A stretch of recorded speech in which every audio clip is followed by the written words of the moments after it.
Assalamu alaikum dear students. Welcome to the online mathematics class. Today we are going to start chapter number 7.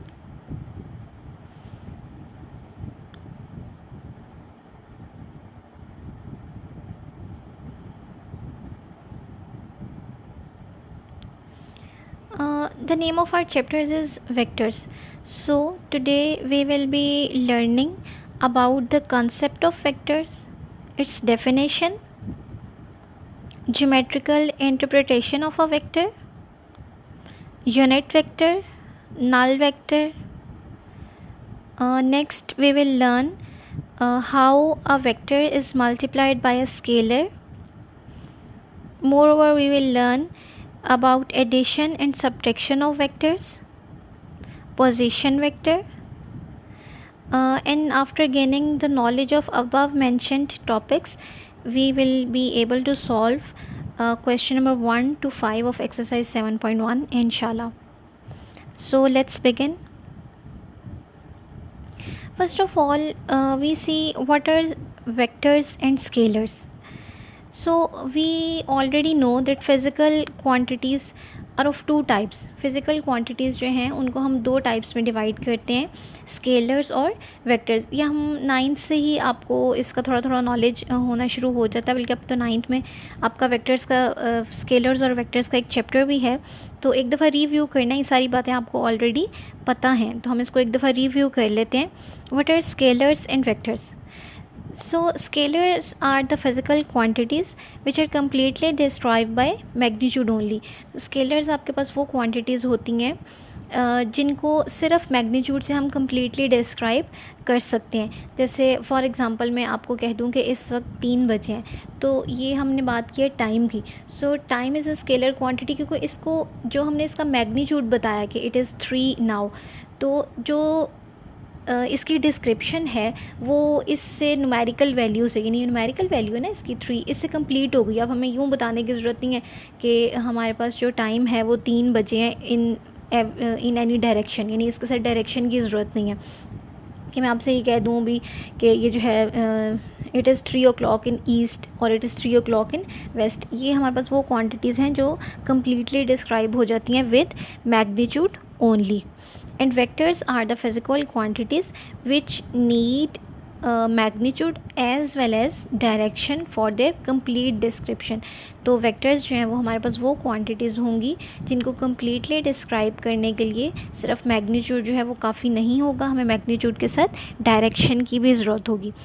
For example कि जैसे हम देख लेते हैं physics से, अगर आपको एग्ज़ाम्पल दूँ तो फोर्स जो है वो आपकी बहुत कॉमन एग्ज़ाम्पल है वेक्टर्स की. तो जब भी फोर्स की बात आती है तो हमेशा डायरेक्शन जो है वो साथ ज़रूर होती है कि हमने अगर फोर्स अप्लाई करनी है तो किस डायरेक्शन में अप्लाई करेंगे. ठीक है, जैसे फॉर एग्ज़ाम्पल मैं आपको कह देती हूँ कि आपकी क्लास में डाइस पड़ा हुआ है, तो इसको आपने फोर्स लगानी है, तो उसके साथ मुझे आपको मेंशन करना पड़ेगा. अगर मैं अपना रिक्वायर्ड रिज़ल्ट चाहिए तो मुझे आपको मेंशन करना पड़ेगा कि आप इसको फोर्स अप्लाई करें in this direction, in the direction of east और waste.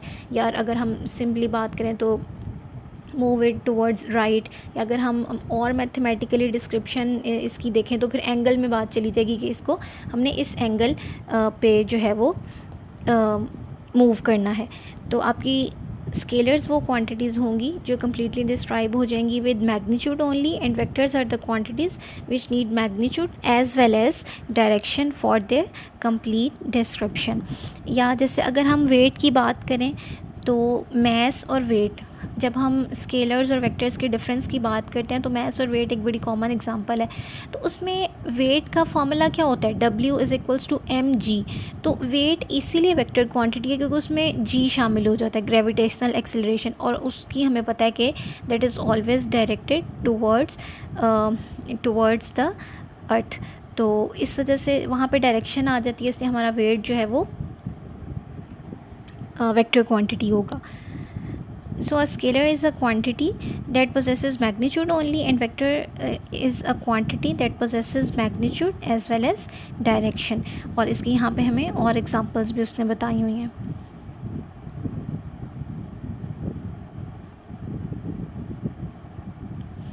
Next we have geometrical interpretation of a vector.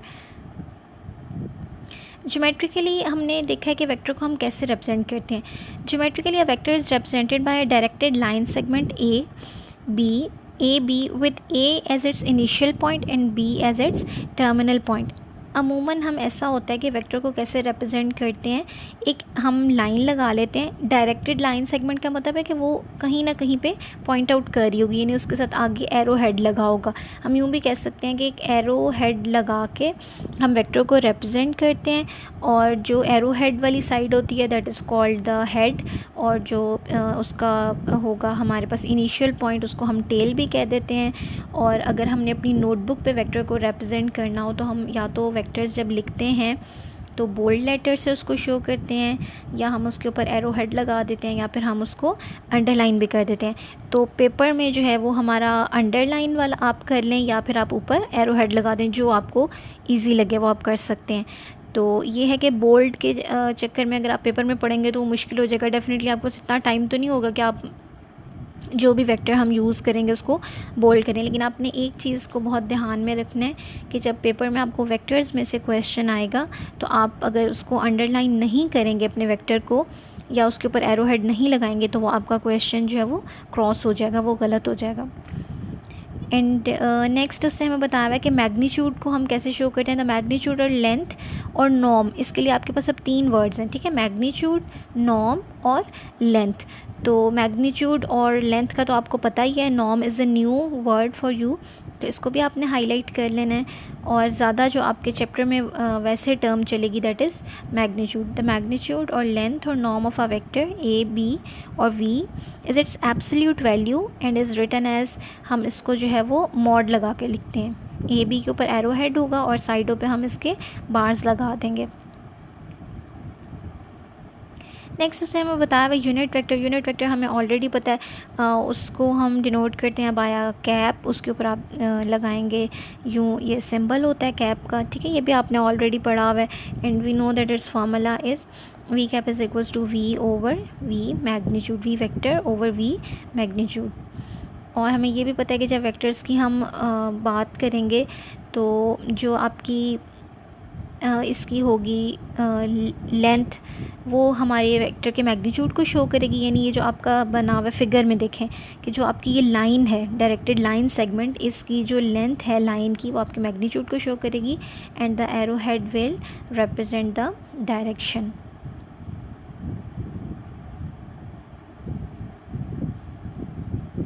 Next we talk about null vector.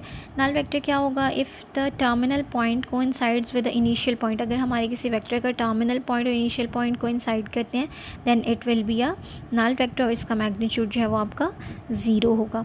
और in the same way we can say about the negative vectors कि 2 vectors are said to be negative of each other if they have the same magnitude but opposite direction. आपके 2 vectors जो हैं वो negative of each other कब कहलाएंगे? अगर उनका magnitude same हो लेकिन डायरेक्शन जो है वो ऑपोजिट होनी चाहिए. अगर मैग्नीट्यूड सेम और direction opposite then they will be called as negative of each other. Next we have multiplication of a vector by scalar. ये भी आपने ऑलरेडी पढ़ा हुआ है कि multiplication of a vector by scalar में क्या होगा कि अगर आपने किसी वेक्टर को स्केलर से मल्टीप्लाई कराना है और वो स्केलर आपका फॉर एग्जांपल पॉजिटिव नंबर है. जैसे फॉर एग्जांपल मैं आपको कह देती हूँ कि कोई वेक्टर हमारे पास है ए बी और मैंने इसको 2 से मल्टीप्लाई कराना है, तो 2 is a positive number here. तो सिंपली ये होगा कि आपका जो वेक्टर ए बी है उसकी लेंथ जो है वो क्या होगी? वो डबल हो जाएगी. वो आपकी लेंथ डबल हो जाएगी और बाकी आपकी डायरेक्शन जो है वो सेम ही रहेगी. लेकिन अगर हमने उसी वेक्टर को मल्टीप्लाई कराना है by negative number, for example मैं आपको कह देती हूँ कि आपके पास वेक्टर है ए बी और हमें इसे मल्टीप्लाई कराना है -2 से, तो फिर इसका मैग्नीट्यूड भी ट्वाइस होगा और डायरेक्शन भी क्या होगी? ऑपोजिट होगी. यानी जिस स्केलर से हम मल्टीप्लाई कराएंगे उस स्केलर में आपने 2 चीज़ें देखनी है, ईदर दैट इज़ पॉजिटिव और नेगेटिव. अगर तो वो पॉजिटिव है तो सिंपली उसका मैग्नीट्यूड उतने टाइम्स हो जाएगा, और अगर वो नेगेटिव है तो मैग्नीट्यूड तो उतने टाइम्स होगा ही लेकिन डायरेक्शन क्या होगी? ऑपोजिट हो जाएगी. Equal vectors. 2 vectors A B and CD are said to be equal if they have the same magnitude and same direction. Equal vectors आपके पास वो होंगे कि जिसमें आपके मैग्नीट्यूड भी सेम हो और डायरेक्शन भी सेम होनी चाहिए. ठीक है, इक्वल के लिए आपकी कंडीशन है कि magnitude as well as direction must be same. और अगर सिर्फ बात हो पैरेलल वेक्टर्स की तो उसमें हम ये देखेंगे कि हमारे जो वेक्टर्स हैं वो एक दूसरे के स्केलर मल्टीपल्स होने चाहिए। जैसे फॉर एग्जांपल आप फिगर में देख सकते हैं कि एक वेक्टर उसने बनाया हुआ है ए बी, और नेक्स्ट साथ वाला वेक्टर जो है वो माइनस ए बी है। माइनस ए बी मीन्स कि सिंपली उसकी जो डायरेक्शन है वो हमने ऑपोजिट की हुई है, that is minus A B. तो ये दोनों एक दूसरे के स्केलर मल्टीपल है ना, यानी ए बी और माइनस ए बी एक दूसरे के scalar multiples and here the scalar is -1। तो ये क्या होंगे, ये हमारे पास पैरेलल वेक्टर्स होंगे। और इसके साथ अगर आप देखें तो एक थर्ड वेक्टर भी उसने ड्रॉ किया हुआ है, उसमें है 3/2 ए बी। यहाँ पे आपकी डायरेक्शन वही रहेगी और जो आपका वेक्टर है वो ओरिजिनल वेक्टर ए बी से 3/2 टाइम्स यानी 1.5 टाइम्स जो है वो इसका मैग्नीट्यूड होगा।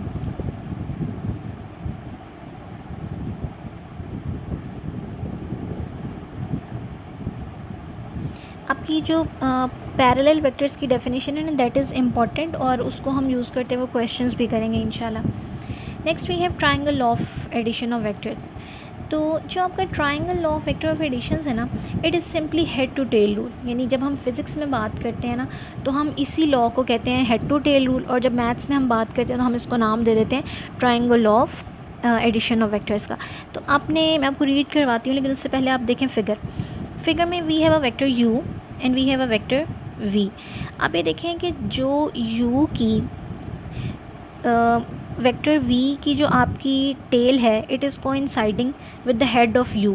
तो हमने यही पढ़ा होता है ना हेड टू टेल रूल में कि हमने अपने वेक्टर्स को कैसे प्लेस करना है, कि आपने सेकंड वेक्टर को फर्स्ट के हेड के साथ प्लेस करना है, इस तरह से प्लेस करना है कि सेकंड वेक्टर की जो टेल है that must be coinciding with the head of first vector. तो हमने u v को इसी तरह से प्लेस कर लिया, देन हमारे पास जो रिजल्टेंट होगा u plus v that will be given by A C. यानी अगर यहाँ इस फिगर में हम देखें तो वो हमें ए सी से मिलेगा, यानी रिजल्टेंट की जो हमारी टेल है वो फर्स्ट की टेल से कोइंसाइड कर रही होगी और रिजल्टेंट का जो आपका हेड है वो सेकंड के हेड से कोइंसाइड कर रहा होगा। तो it is simply head to tail rule.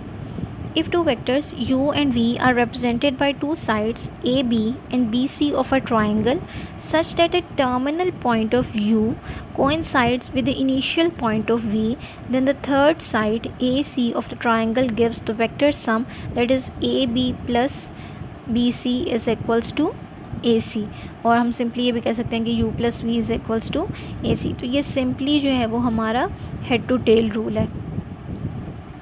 इसमें बस आपने एरो हेड की डायरेक्शन का जो है वो ध्यान रखना होता है। Next we have parallelogram law of addition. जैसे हमारा triangle law of addition of vectors है, इसी तरह हमारे पास एक parallelogram law of addition of vectors भी। वो हमें यहाँ पे बताता है if two vectors u and v are represented by two adjacent sides AB and AC of a parallelogram is shown in the figure, then the diagonal AD gives the sum or resultant of AB and AC।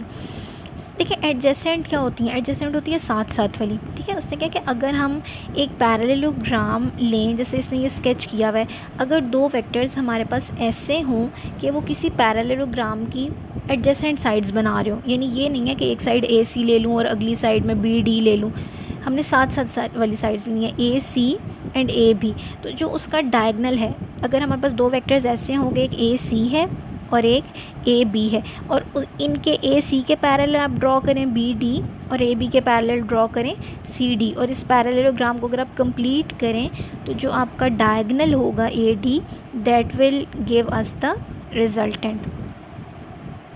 वो हमें क्या देगा, वो हमें resultant देगा। तो यहाँ figure में उसने आपकी साइड्स ये यूज़ की हुई हैं AC और AB। तो आप कोई भी एडजेसेंट साइड्स आपके पास हों तो उन पे आपका ये जो है वो लॉ अप्लाई होगा।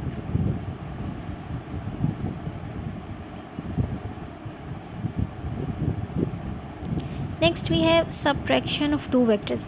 तो सब्ट्रैक्शन ऑफ वेक्टर्स जो है ना वो आपका सिंपली एडिशन ऑफ वेक्टर्स की तरह ही है, इसमें कोई इतना कोई ख़ास डिफरेंस बस यही है हमारे पास कि आपने जैसे फॉर एग्जांपल मैंने करना है वेक्टर u माइनस v, तो मैं उसको लिख दूँगी u प्लस माइनस v और फिर हम उसकी डायरेक्शन चेंज कर देंगे। जैसे यहाँ पे उसने दिया हुआ है AB माइनस AC और उसको हमने लिख दिया है AB प्लस माइनस ए सी। और माइनस ए सी का क्या मतलब है? माइनस ए सी का हमारा मतलब है कि उसकी जो है वो डायरेक्शन वो अपोजिट हो जाएगी। So in this way we can subtract the two vectors.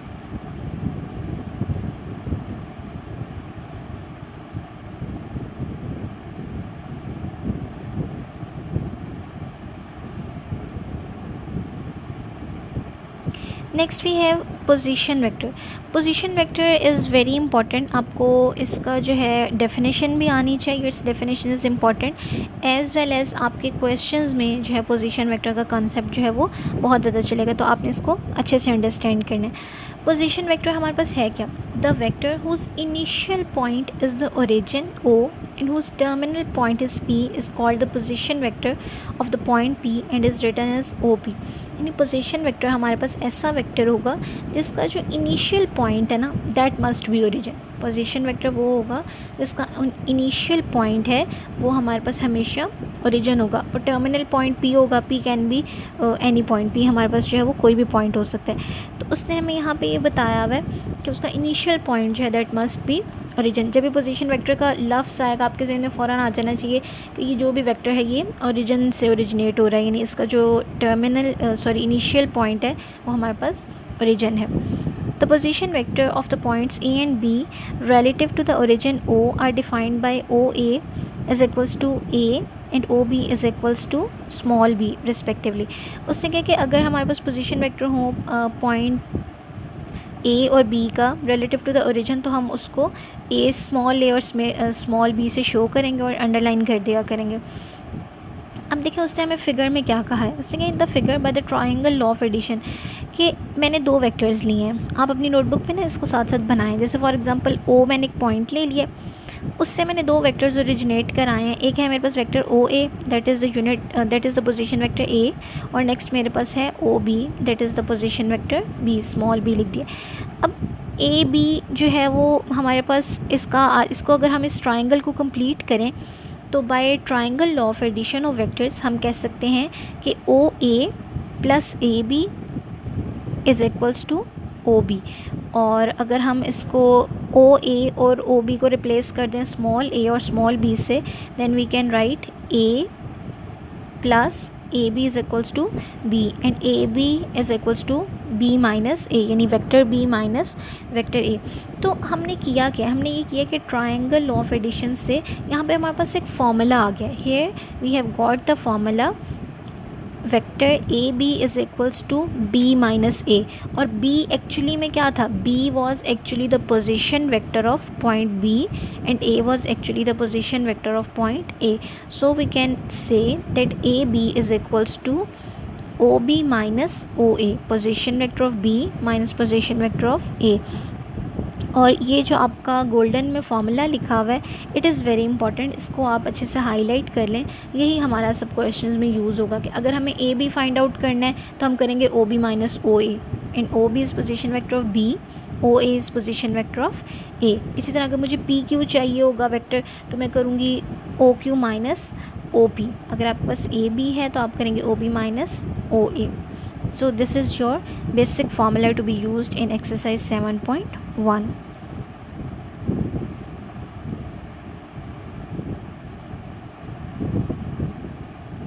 Let's start our exercise 7.1. Question number 1. Write the vector PQ in the form of xi plus yj।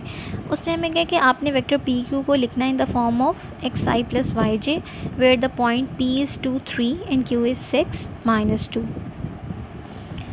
Solution में हम ऐसा करते हैं कि सबसे पहले जो हमारे पास दो पॉइंट्स हैं ना, इनको हम पोजीशन वेक्टर्स बना लेते हैं। मैंने अभी आपको एक फार्मूला लर्न करवाया है कि अगर मुझे PQ फाइंड आउट करना है तो it's formula is OQ minus OP। तो सबसे पहले हम ऊपर अपना फार्मूला लिख लेते हैं। उस फार्मूले के से हमें ये आइडिया हो जाएगा कि हमें क्या क्या चाहिए। उस फार्मूले में हमें चाहिए OQ एंड OP। तो जब आपके पास दो पॉइंट्स दिए हैं P और Q, तो आप इनको in the form of position vectors लिख सकते हैं। OP can be written as, यानी P can be written as OP vector.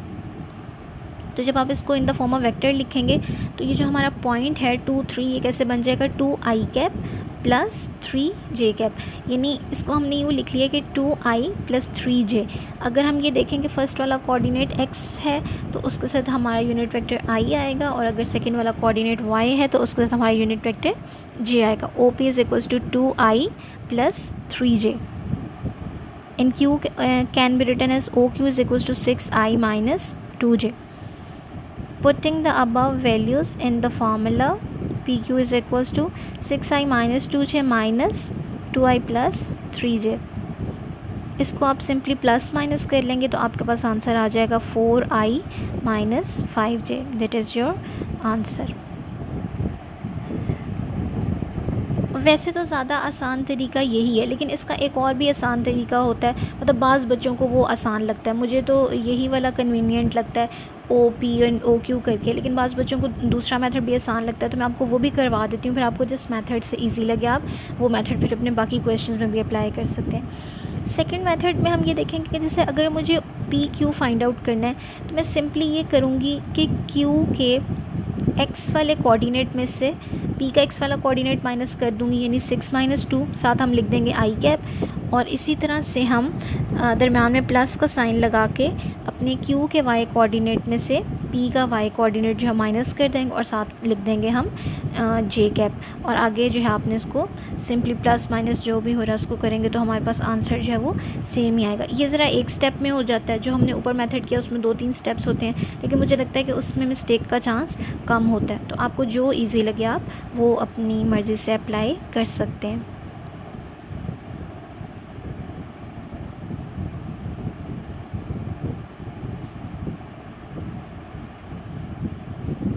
Next we have question number 2, find the magnitude of the vector u। ये तो बहुत सिंपल है, ये सारी बातें आपने पहले भी पढ़ी हुई हैं, तो आज का आपका लेक्चर जो है that is quite simple. Find the magnitude of the vector u where u is equals to 2i minus 7j। तो इसको एक दफ़ा रिकॉल कर लेते हैं। सबसे पहले तो आपको जो मैग्नीट्यूड है उसकी रिप्रेजेंटेशन आनी चाहिए, वो हम लिखेंगे u वेक्टर और साइड पर लगाएंगे bars. It is equals to square root of, हमने क्या करना होता है अपने x कोऑर्डिनेट का स्क्वायर प्लस जो y कोऑर्डिनेट है उसका स्क्वायर कर देंगे, और इंशाल्लाह जब हम नेक्स्ट एक्सरसाइज में करेंगे तो उसमें हमारे पास वेक्टर्स इन स्पेस होंगे तो वहाँ पे थर्ड कोऑर्डिनेट भी हुआ करेगा, लेकिन आपका फॉर्मूला जो है बेसिक वो यही रहेगा x square plus y square. अगर हमारे पास और कोऑर्डिनेट होगा तो उसको हम z स्क्वायर कर देंगे। इसको सिंप्लीफाई कर लेते हैं, square root 4 plus 49 which is equals to square root 53। That is your answer. Next we have question number 3. If u is equals to this, v is equals to this and w is equals to this, उसने हमें 3 vectors दे दिए, u बता दिया, v बता दिया और w बता दिया। Then we have to find the following vectors। इसका हम थर्ड वाला पार्ट करते हैं। देखने में मुश्किल लग रहा था इसलिए मैंने ये सिलेक्ट किया, अदरवाइज़ ये भी जो है वो आपका सिंपल ही है, और जो इसके पहले 2 पार्ट्स हैं वो तो इंशाल्लाह आप कर लेंगे। Simply we have to put the value of u, v and w।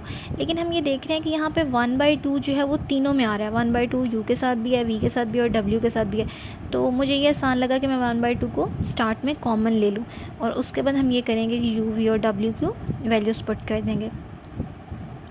Values put करके आपने इसको सिंप्लीफाई कर लेना है। सिंप्लीफिकेशन का मेथड आपको आता ही है कि i वाली टर्म्स i के साथ प्लस माइनस होंगी, j वाली टर्म्स j के साथ प्लस माइनस होंगी, और बाकी जो है वो हम इसको डिवीजन में 2 आ रहा है तो वो भी जो है वो आपका इसके साथ कॉमन आ जाएगा। 2 और 12 में से कैंसिल होकर हमारे पास आंसर आ जाएगा i minus 6j। Next we have question number 4। It is an important question, कि आपका अक्सर शॉर्ट क्वेश्चंस में भी आ जाता है। Find the sum of the vectors a, b and c, d given the 4 points a, b, c and d। सबसे पहले हम इसकी स्टेटमेंट को देख के अंडरस्टैंड कर लेते हैं कि हमने इसमें करना क्या। उसने देखा आपको कहा है कि you have to find the sum of vectors a, b and c, d, यानी मुझे ये फाइंड आउट करना है a, b और c, d इन दोनों का सम। लेकिन सम तो हम उसी सूरत में फाइंड आउट कर सकेंगे ना जब हमारे पास a, b और c, d होगा। That means first we have to find a, b and c, d। So अगर आप अपना क्वेश्चन नंबर 1 अभी हमने किया है, अगर आपको अच्छी तरह समझ आया तो आप a, b फाइंड आउट कर सकते हैं। If we are given the points a and b, then we can find a, b as o, b minus o, a। और इसी तरह से अगर हमें पॉइंट सी और डी दिए हुए हैं तो हम ओ सी ओ डी माइनस ओ सी करके सी डी भी फाइंड आउट कर सकते हैं। तो ये हमने ले लिया ए बी। सबसे पहले हमने बी के एक्स कोऑर्डिनेट में से ए का एक्स कोऑर्डिनेट माइनस किया और साथ आई लिख दिया। इसी तरह से हमने बी के वाई कोऑर्डिनेट में से ए का वाई कोऑर्डिनेट माइनस किया और साथ हमने लिख दिया जे। आप इस तरह भी कर सकते हैं, आप ओ बी माइनस ओ ए बना के भी कर सकते हैं। दोनों तरह से आपका आंसर जो है वो सेम ही आएगा। Here we have got it as I plus जे।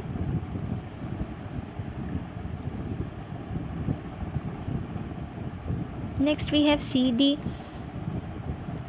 सी के आपने डी के एक्स कोऑर्डिनेट में से सी का माइनस कर देना एक्स कोऑर्डिनेट, और इसी तरह हम वाई कोऑर्डिनेट्स को सब्ट्रैक्ट कर देंगे और साथ हम लिख देंगे आई और जे।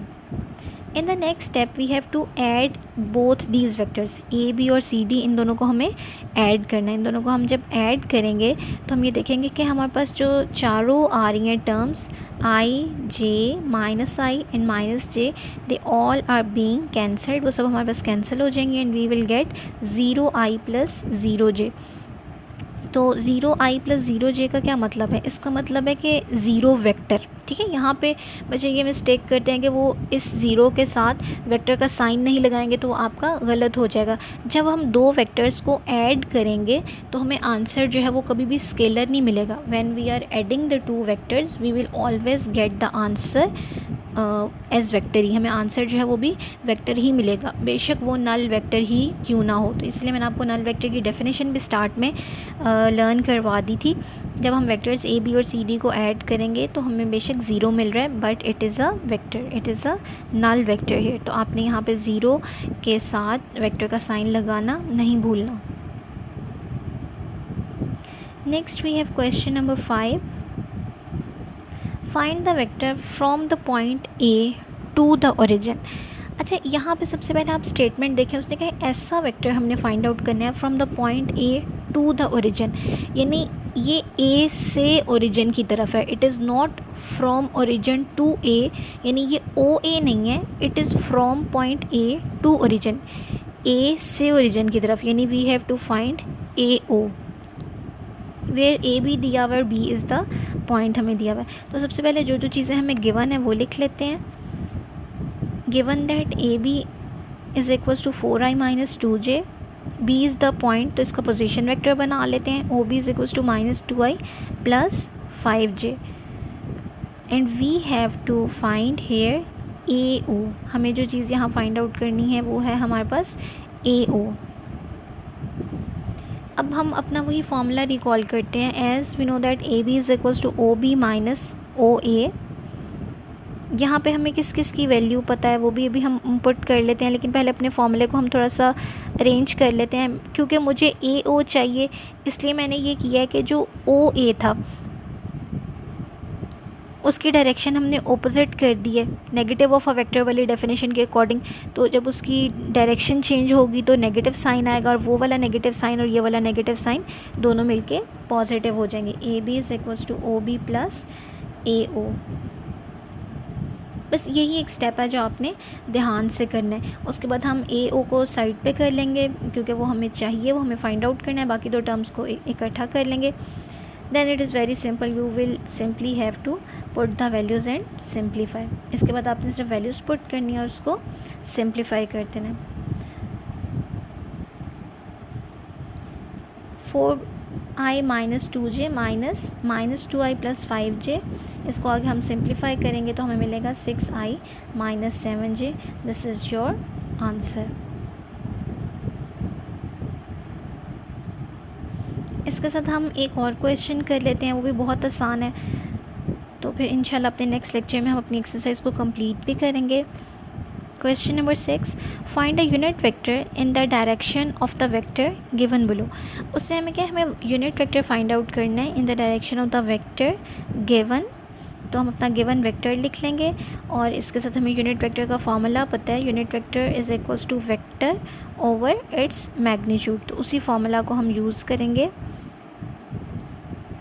As v unit vector, let v cap be the unit vector in the direction of given vector, then by the formula we know that v cap is equals to v vector over v magnitude, vector तो हमें पता है, तो यहाँ पे जो unknown चीज़ है that is magnitude. Magnitude find out कर लेंगे, 2 square plus -1 square will get it as square root 5। और अपने फार्मूला में वैल्यूज पुट कर देंगे, v cap is equals to v vector over v magnitude, 2 over square root 5 I minus 1 over square root 5 j. This is your answer. तो इनके आपके जो questions, इन questions में से जो जो कोई पार्ट रह गए हैं उसको आपने खुद कंप्लीट करना है, और वो सब मैंने देखे हैं कि वो बहुत आसान है, उसमें इंशाल्लाह आपको कोई प्रॉब्लम नहीं होगी। और इससे रिलेटेड जो जो एग्जांपल्स हैं वो भी इंशाल्लाह आपने खुद ही करनी है। Next we will continue this exercise in our next lecture इंशाल्लाह।